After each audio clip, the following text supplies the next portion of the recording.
Hey riders, Eric with Ride Adventures here. You know, I did a video maybe a year ago or so with Ben, the dork in the road. Just wanted to sit down and talk about his career change with him. And I want to do that with other people that work with us here. I'm going to introduce you to Brad in a second here. But just the idea that, you know, over the years of this business in motorcycle tourism and renting and all that, it's been a fun kind of a business to work in. And we're constantly being approached by folks wondering, how do you get into this line of work in the first place? And so with me here today is Brad Horsley, one of our guides. He's been a guide past couple of years with us. Brad lives down in Baja, down in Mexico. And Brad has, you know, I've always said in the openings to our videos, I'm Eric Lange with Ride Adventures, and I've been riding and guiding motorcycle tours around the world for 10 years or whatever it is. It's like in those 10 years, I think this guy has actually guided more tours than I have.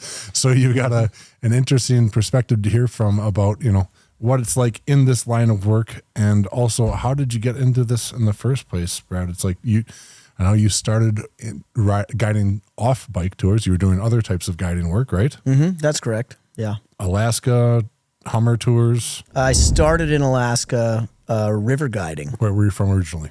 I was originally from Southern California.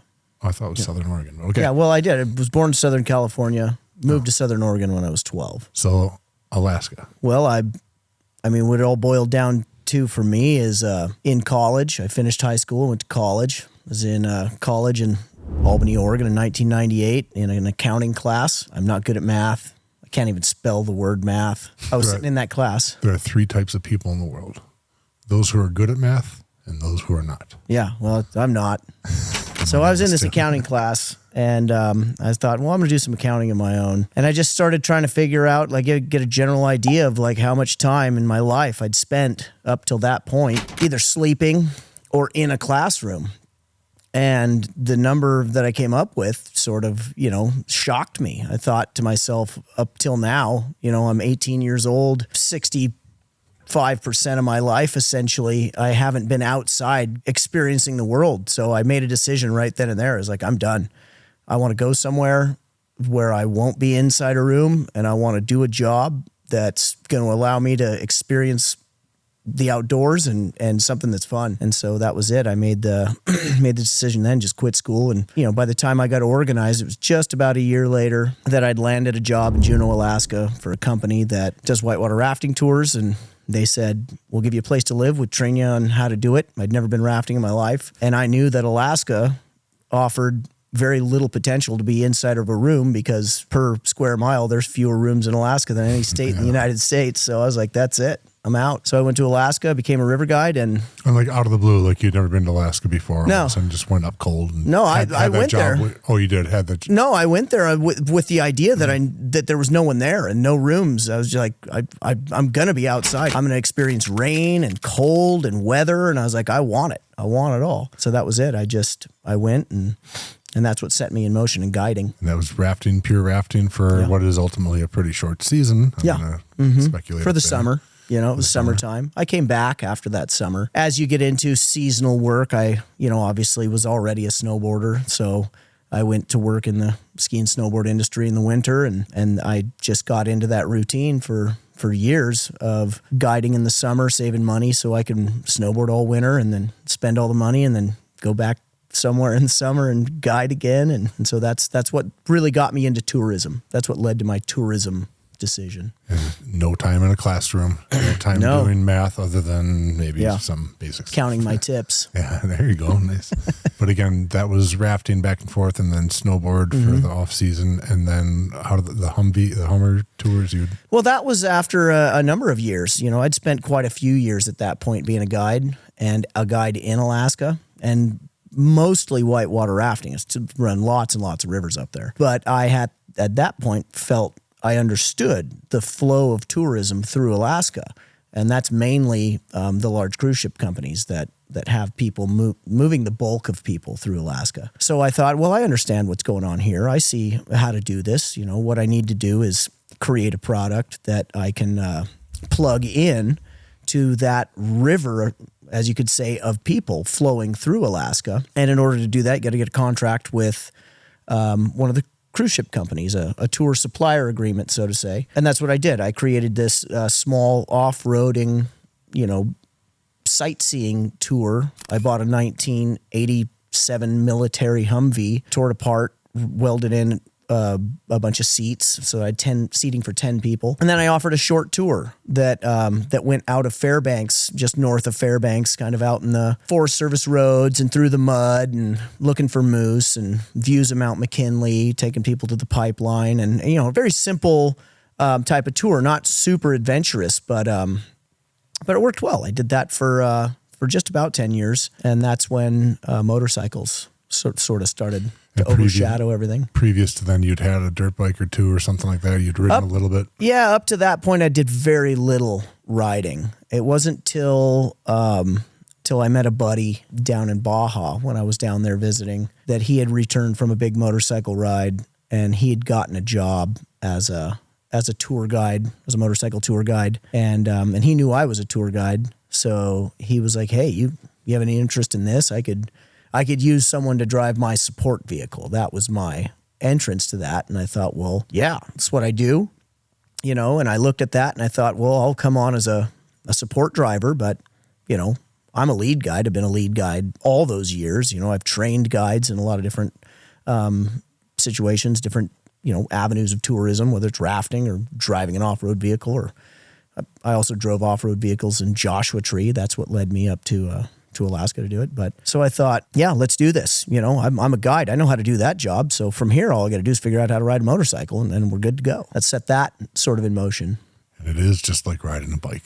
It is. Yeah. I knew how to ride a bicycle before that, but it really wasn't until that the company showed interest that they said, yeah, we're going to hire you. We're going to bring you on. And that's when I took a motorcycle riding class, got my endorsement, bought my first dirt bike, and really just started.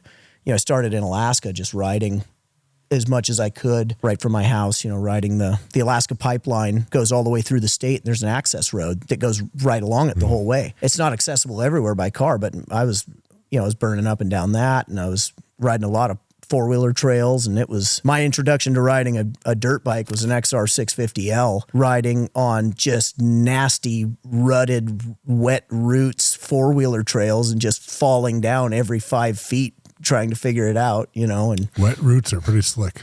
Yeah. And, you know, that 650L was tall, and I'm not. Yeah, that was a handful. That was my 37-inch. I should look it up. I think it is 37-inch. It's 37, yeah. It's a tall bike, yeah. And so that was it. I was, you know, I had my hands full with that, just that was the first bike I ever owned, and that was my first attempt at riding. I was nervous to ride on the pavement because I hadn't really ridden. So I was like, I'll just go ride off-road. That'll be easy enough. I'll figure this out. So that's what I did. And over time, I developed enough riding skill that I had the confidence that when it was time, I got on the bike and started leading on the bike. Instead of the support truck. Yeah. Different perspective on things and a whole lot more pressure. For me, actually, it was a relief to get back in the front because that's where I had always been. I had all the skills, the time management skills, the group dynamic skills, everything you need to be as a tour guide. And sometimes I kind of felt like, you know, the lead guide that I had at that point in time, he was a less experienced guide, but a more experienced rider. It was sometimes difficult to watch him kind of fumble through the day as a guide, as the lead guide, handling all the things that are un-motorcycle related that I had already more than 10 years experience than he did. So once I got in the front and I felt good on the bike, I felt actually a great relief to get out of the support van because now I was back in the seat that I felt comfortable in. In that guiding tours is not just riding bikes. That's a perfect explanation as to what, like we get approached quite frequently by folks that, you know, talk about how great of a rider they are. It's like, that's one part of being absolutely a guide in this whole thing. It's also how to handle those groups and how to handle situations and think on your feet and stuff like that too. Yeah, absolutely. There's a lot, you know, that's one of the main struggles I've had since being in the motorcycling tourism kind of world is that you get a lot of people who come up and say, I've been riding for, you know, all my life. And I think I'd be great at this. And I've always kind of said, like, you know, honestly, if you're going to give somebody to train to be a motorcycle tour guide, I'd rather have somebody who doesn't know how to ride a motorcycle that probably worked at a hotel reception desk for a number of years and has developed that customer service skill. Because it's easier to teach someone to ride a bike than it is to teach them that skill. Yeah. And so, you know, it's difficult to tell somebody who's been riding their whole life that they're not qualified. But from my point of view, it's hard to teach that to someone. Yeah. If you have a natural inclination to be guiding the groups like that, does that mean it's necessarily easy? Is guiding a motorcycle tour an easy thing? Sort of a broad question, but... well, I mean, I guess, the hardness of the butter is relative to the hardness of the bread, right? It's like, it depends on what you compare it to. So is it hard? Working in a coal mine's hard.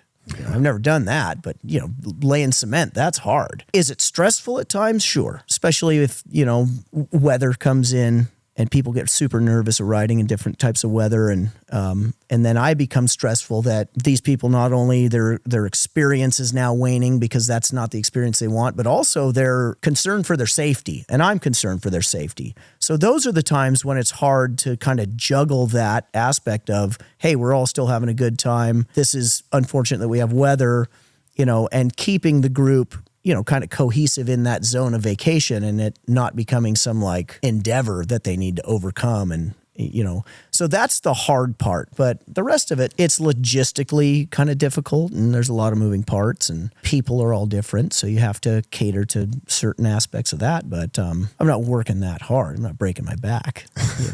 That's a benefit of this. As long as you keep it upright. Yeah, that's a fact. Speaking of the weather and the conditions, that doesn't always happen. The weather and the conditions and stuff like that. Do you see riders showing up unprepared from a riding gear standpoint, and they didn't follow the instructions? Do you see them? They get in soaked because they didn't get waterproof stuff, and all the time. And it's just because the forecast looks good now. Well, but it's also through the years I've had to come to realize that it's like, you get a guy coming here from Germany, traveling all the way to Southern California to go on a motorcycle tour, but he's also planning to do a number of other things. Maybe after the tour, he's going to go travel around the United States. And it's kind of difficult for him to pack all that riding gear plus all his other gear. It starts to become cumbersome. So a lot of these people don't show up prepared simply because it almost seems like I'll take the chance that I might get away with it.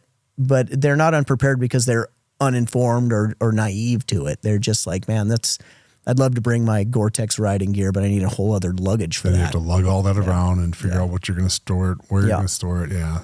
But they do. They show up. I would say the number one piece of gear that people fail on is footwear. I think people showing up with like inadequate footwear for whatever we're doing. From a protective standpoint? Yeah. For a protective standpoint, from like crash protection and weather protection, just in general. I would say, first or second thing to get cold. Hands first, depending on your heated grips or gloves or whatever. And gloves are easy to come by. Yeah. It's harder to find good boots that fit, that within the time span you have by the time you get off the plane and go on that tour.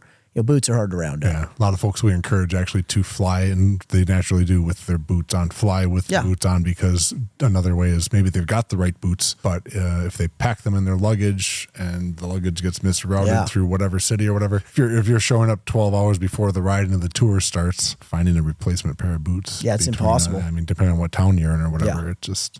And in the case that are the right size. And in some cases, the tours are starting and crossing an international border the next day. So if your luggage is catching up to you, we encourage people never show up a dozen hours before a tour, but make it a day and a half or whatever. Your hotel is usually included in whatever package we provide, and so sure. No, that footwear, and then the next thing is helmets. A lot of the places that do motorcycle tours offer a rental helmet of some kind, but they're not always the best helmet, and a good helmet, as you would know, obviously makes a huge difference if you're going to spend time. No guarantee that it's going to fit. You got a nice comfortable one at home, bring that nice comfortable one, bring something that that works. And so, so that I'd say those are the two things. Like rain gear, we can get your rain gear anywhere. We can cut holes in trash bags and make all kinds of makeshift stuff, but, and that makes a big difference, especially if you get a long tour.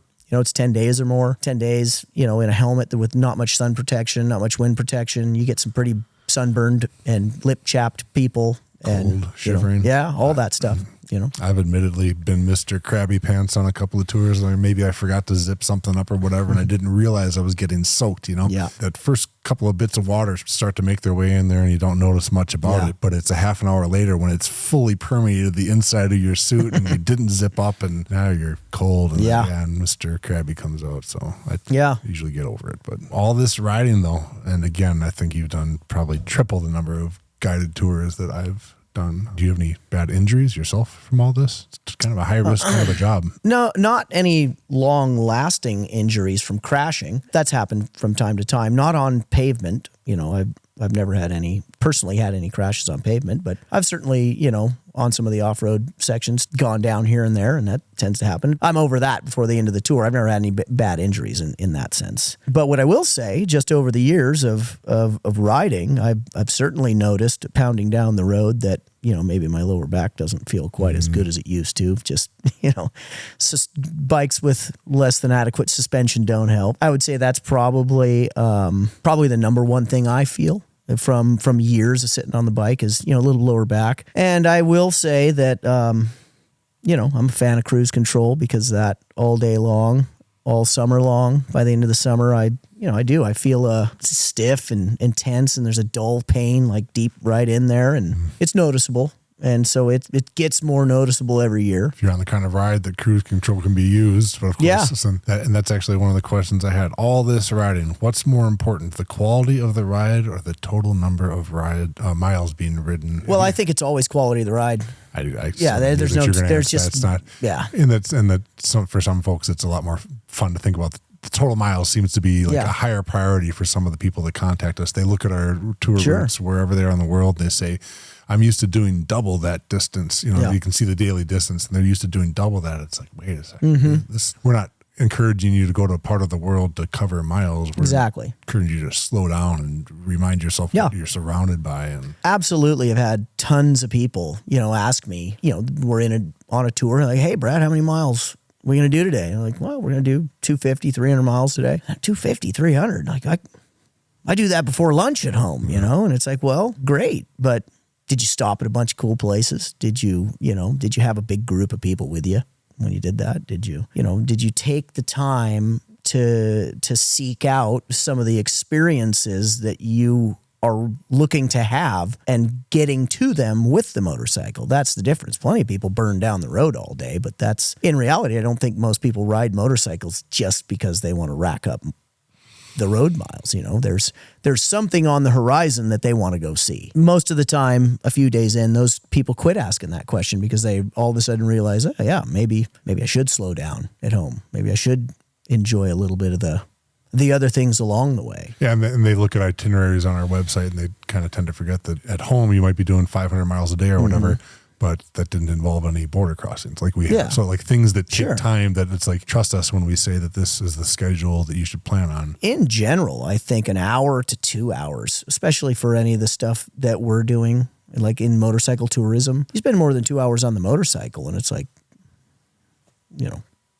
we're not experiencing this place. We're just riding, So there tends to be a unanimous decision within the group all the time. They're usually pretty ready to pull over right about that hour and 15, hour and 20. They're like, yeah, let's stop and talk and laugh at the guy that got a bug between his eye and his glasses, was freaking out in the middle of the pack, and talk about, why this other guy's panniers were flying open and he forgot to close the case and his jacket flew out on the road somewhere, and like all that stuff, and talk, and the camaraderie and the group dynamic. I mean, that's where it's all built. It's not built just blazing down the road. All right, so circling back to the type of work that this is, and that you did feel naturally inclined to make however many years now, you're 40-something, right? Like all these years of basically guiding various types of tours, and that, again, comparing that type of work, being out there in the wilderness and the wild and traveling and having what feels like fun all the time, in a way, has it ever felt like an overindulgence? Isn't work supposed to feel more like work or something? Does it not feel like work? Is there anything that feels wrong about doing something that, you actually love doing? There's something I realized a number of years into doing this kind of work, which is it's completely not relevant to society. If all tour guides just up and vanished right now off the face of the earth, very few people would realize that right away. And over time, not that many people would realize it in general. However, if all of the air traffic controllers just all of a sudden vanished off the earth, that would be immediately noticeable to all people on the planet. I realized a long time ago that the only reason I have a job like this is because there are people all over the world working really hard, doing jobs that maybe they're not all that excited about, day in and day out and building this society around me.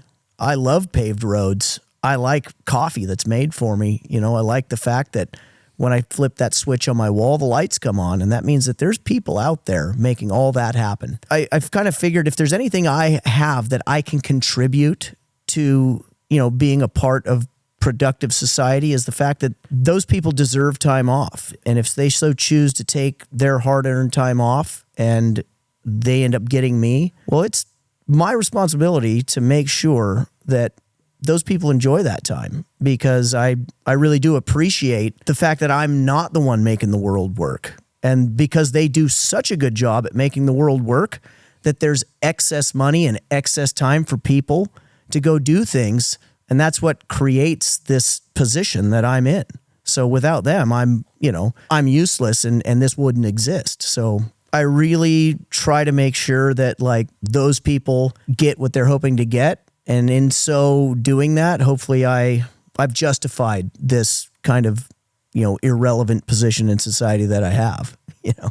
Kind of circles back to what I was saying. Over the years, having been approached by many, many people who say, they're excellent riders. They love riding. They would love to be a guide. It's like, great. Okay. But there's more to this than just being a good rider and sitting on a motorcycle and having people follow you. It's also about having what sounds like that appreciation, a great explanation, like the appreciation for what other people do and helping them relax and have a good time, and making sure that the trip is more about them than it is our own riding. That's what passions. it is. Yeah, that's 100% what it is. That's it's the reading the testimonial after their trip or after their training or whatever. It's like, that's why I did that job that day. Yeah. At the end of the day, when I reflect on my day and I say, well, what did I do today? I went from one really nice place that people choose to go to because it's a nice place, and I rode a motorcycle, to another really nice place that people want to go to anyway, and I got paid to do it. You know, how can I be upset about that? I'm having a great time on planet Earth during those moments, so we don't really have much to complain about. So. Okay. So that said, is this the type of work you would like to or plan on doing forever? Everything has its, has its timeline, and being a tour guide, to some degree you can do it forever, but I think realistically, if I wanted to, I could probably just continue on in some form or another, whether it's motorcycle or related or something else, be a tour guide. But I think it'll just boil down to, your personal desires, the achievements in life that you'd like to have. Maybe that changes and no longer aligns with being that person in the front of the group. Maybe it has something more to do with being the organizer of something else where somebody else is in the front of that group. It could be something totally different overall. I mean, I've 20-something years of guiding has kind of slipped by pretty quick. And, here I am still a guide. And I had some ideas in the past of maybe changing. But overall, I would say I would like to continue an evolution of what I've built upon as a guide and progress as maybe I'm still a guide at some point, but I'd like to be something more than a tour guide also at some point. It's like in the same token that, making sure other people are enjoying themselves, even if we are training other guides to do the very same work that we used to, physically at some point. You probably somewhere around 100, 105 years old, you might not want to be on the bike and lifting up bikes anymore. And I just need a wider seat and a lighter bike. Maybe an extra wheel or something. Yeah. No, but that's true. I mean, physically, you have your limitations. Yeah. In the rafting world, some physical limitations that you can't just do that forever. Yeah. It's hard on you. All right, bunch of random stuff here. What again did we say? What was your first bike ever? XR650L. That was the first. Yeah, that was the first motorcycle I ever owned. Is that the one you told me burned out, or was that the 450? No, that was the one. Yeah. Yeah, I cooked that bike. And was it like you knew it was blowing oil or something? No, it wasn't. You were riding it on the highway long distance or something? Yeah. It's only a 5-gear bike, isn't it? It's 5-speed bike, and I was probably giving it a little more than it deserved. Hot day, air-cooled engine? No, it was at night, and it's an air-cooled bike. But, however, looked for the reasons. I was meticulous about the oil and the service and the maintenance on that bike. However, that bike had this big fender, this big wobbly fender. And most people that have that bike either put a stabilizer on that fender or cut that fender down or change it completely. And I also added this giant tank accompanied with me being on the freeway, on the 405 freeway, keeping up with traffic, keeping that bike at 70 plus here and there, for long periods. I think it was just too much for that bike. So for those of us, I've never been on a bike when it's seized. I've seen them after they've seized, but so was it just slowing down on you all of a sudden, or? No, it just all of a sudden sounded like it was eating a 12-pack of beer cans. Couple of crunches, couple of valve springs breaking and it's just something. like, what is going on here? And oil is important. Oil is important. So is air, especially if it's air cooled. Yeah, exactly. All right, most fun bike you've ever ridden. That's a difficult one. They're all fun to some extent. Yeah, because is it on the pavement or on the dirt? Which one is which? I mean, the most fun I've ever had on a motorcycle for sure was my CRF 450X. That allowed me to explore the most, to get the most adrenaline. And I felt like it allowed me to progress the most in riding. It was a real just samurai sword of a bike. I know you just picked up a KTM, but is there another bike that you still have your eye on? Anything in particular that's sort of... It's funny. I mean, I haven't had a motorcycle in so long because, as you know, I do this job and I spend so much time on the bike that it's like you spend 2 weeks on a bike. You don't come home with like, man, I really need to get out and ride the bike again. It's like, for some I'm like, thank God, where's my couch? And so I haven't had like a desire to do a lot of riding off the bike. And like you asked the question earlier, is there, will I be a guide forever? Well, I have a bike now with, some plans for the future and maybe an evolution of that. And it demands that I do have a bike in my own time. I mean, realistically, I don't know one specific, but the one I just picked up is going to take me anywhere I want to go. Yeah. And that's what I want. Biggest sporting endeavor in your life off the motorcycle. Yeah, I'm interested in this because some folks I've talked to have admitted to never having been athletic, and then they find motorcycling and they're good at it. They're good at it. Like and that becomes their thing. It's like, that's an interesting on-off bike difference. So, but what's your biggest exertion ever in sports outside of? I'd have to say, like, on a personal level, like something that I set out to do that had nothing to do with like my involvement in tourism, it would probably be a tie between snowboarding and mountain biking. And if I had to really narrow it down, I would actually say that mountain biking would be something that I gravitated more towards and was always more natural, because I riding BMX bikes as long as I could remember, building jumps and jumping off things and, trying to progress on two wheels. That's always been something I've done, whether it's got a motor or not. So yeah, I spent a lot of time doing that. A lot of saddle time. Both of us, for that matter. Yeah. Yeah, sure. Best album ever. Jimi Hendrix, Electric Ladyland. Oh, wow. Didn't even have to wait for that. I thought you'd Done. mull over it for a second. Nope. Okay. I'd be on, if you told me I'd be on the moon with one album for the rest of my life, that's it by far. It's no close second. Most underrated movie of all time. I'd say for me, probably Nacho Libre. I actually never saw it. Yeah, well, there you go. I can picture him on the cover of the marquee or whatever. What a great movie. You gotta watch Nacho Libre. I saw that when it was in the theater. Like, I made it a point. I took the day off of work to go make sure that I saw that movie in the theater. I never go to the movies, but I was like, I'm going to see Nacho Libre. What's the hardest you've ever laughed in your life? I have to say, like, I don't know about a specific instance, but I can tell you where there was consistent laughing on a daily basis, and that was working in a ski and snowboard shop, sending rental skis and snowboards out the door and having lines of people around the corner because we're at the base of the ski resort, and just the like shenanigans and things that we all did to make the day fun while doing that. Like, we were just constantly entertaining each other, and it was just like, we should have been fired. It wasn't working. It was more. Yeah. I mean, we didn't do anything bad, but it was just like, we're just in there making each other laugh that whole time, and that was a work environment that was really great with some people that were really funny as well. And so I can tell you that I would go to work on a daily basis just knowing that I'm going to get my job done and I'm good at it, but there's going to be no seriousness to me at all during that time. Yeah, the motorcycle guiding is a little less funny. It could be fun. Probably a little less funny, I guess. There's no. Yeah. The reality is, it's like, you're on the motorcycle, you're not talking to anybody. You're on the motorcycle a lot through the day. You talk to everybody when you're off the bike. Well, good. Well, I finally feel like I know you, Brad. Yeah, we're getting there. We're getting there. I've known Brad a while now, but...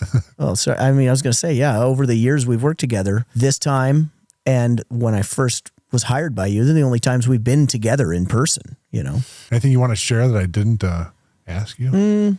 I don't know. I think you mean, got to get off your chest. Just for me, when I came into this, obviously really early, I was 19. I had no idea of what it meant to be working in the world. I'd had jobs up until then, working at grocery stores and, little construction and you name it, the odd stuff. But getting into this, I didn't realize how rewarding it could be. I got into this just based simply on somebody was going to give me a place to live and a bonus at the end of the year if I stuck around, and I was like, I'll go slog through whatever job I need to slog through. During that time, I learned that I like to be around people. I like to be a person who facilitates an experience that somebody is sort of looking to have that may need me in some way to help, get what they want out of it. And I found satisfaction in it. So yeah, if you are watching this and you do, want to take up some kind of lifestyle like this, and I use the word lifestyle, you've got to get pretty creative to make it a career. You'll have to like being around people and giving in that way. So anyway, hope that helps. Hope you enjoyed. Thanks for watching.